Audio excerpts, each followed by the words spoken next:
from Assam's Orunodoi model. এতিয়া আমি অৰুণোদয়ক এটা নতুন পৰ্যায়ত লৈ যাব খুজিছো পাইলট বেসিস আমি হিতাধিকাৰী হাজাৰত নাযাওঁ যাৰ যাৰ ৰেশন কাৰ্ড আছে সবকে আমি অৰুণোদয় দি দিম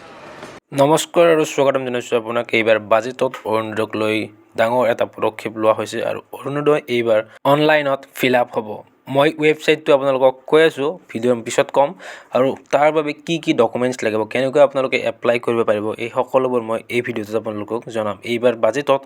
অৰুণোদয়ক লৈ ডাঙৰ এটা পদক্ষেপ লোৱা হৈছে আমি সকলোৱে গম পাইছো আবেদনকাৰীৰ যোগ্যতা হ'ব লাগিব তেওঁ প্ৰথমতে অসমৰ স্থায়ী বাসিন্দা হ'ব লাগিব বৰ্তমানেও অসমত থাকিব লাগিব সেই যিজন হিতাধিকাৰী বা যিজন এপ্লাই কৰিব বিচাৰিছে ব্যক্তিজনৰ এটা বেংক একাউণ্ট থাকিব লাগিব এটা এক্টিভ বেংক একাউণ্ট থাকিব লাগিব য'ত টকা লেনদেন হৈ আছে আৰু বছৰি 2 লাখ টকাৰ ইনকামতকৈ কম হ'ব লাগিব তেতিয়াহে অৰুণোদয় যি নতুনকৈ আবেদন হ'ব সেইটো এপ্লাই কৰিব পাৰিব তাৰ মানে কি হ'ল এটা পৰিয়ালে ৰেশন কাৰ্ড পালে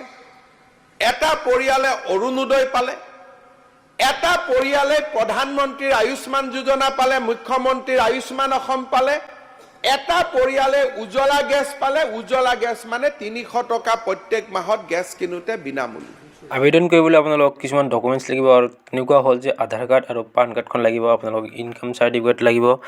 proof of residence আপুনি যে অসমত বাস কৰে সেইটো লাগিব ৰেশন কাৰ্ডখন লাগিব সেলফ ডিক্লাৰেশন ফৰ্ম এখন দিব সেইখন লাগিব আৰু বেংক পাছবুকৰ ফটোকপি মানে যেটো বেংকৰ প্ৰথম পৃষ্ঠা আছে সেই প্ৰথম পৃষ্ঠাটো লাগিব আৰু আপোনালোকৰ দুটা পাসপোৰ্ট সাইজ ফটো লাগিব আৰু এটা এক্টিভ মোবাইল নম্বৰ লাগিব য'ত মেছেজ অহা যোৱা হৈ থাকে আৰু আপোনালোকে অনলাইন আবেদন কৰিলে মেছেজটো আপোনালোকৰ OTP হিচাপেও যাব পাৰে আৰু য'ত আপোনালোকে এইটো নিজে গৈ চাব পাৰিব এইটো ওয়েবসাইটৰ নাম হৈছে assam.gov.in ইয়াত গৈ আপোনালোকে নিজে চাব পাৰিব আৰু ভিডিঅ'টো কেনেকুৱা পালে সেইটো তলত কমেন্ট কৰি জনাব আৰু ভিডিঅ'টো আপোনালোকে শেয়াৰ কৰি দিব ধন্যবাদ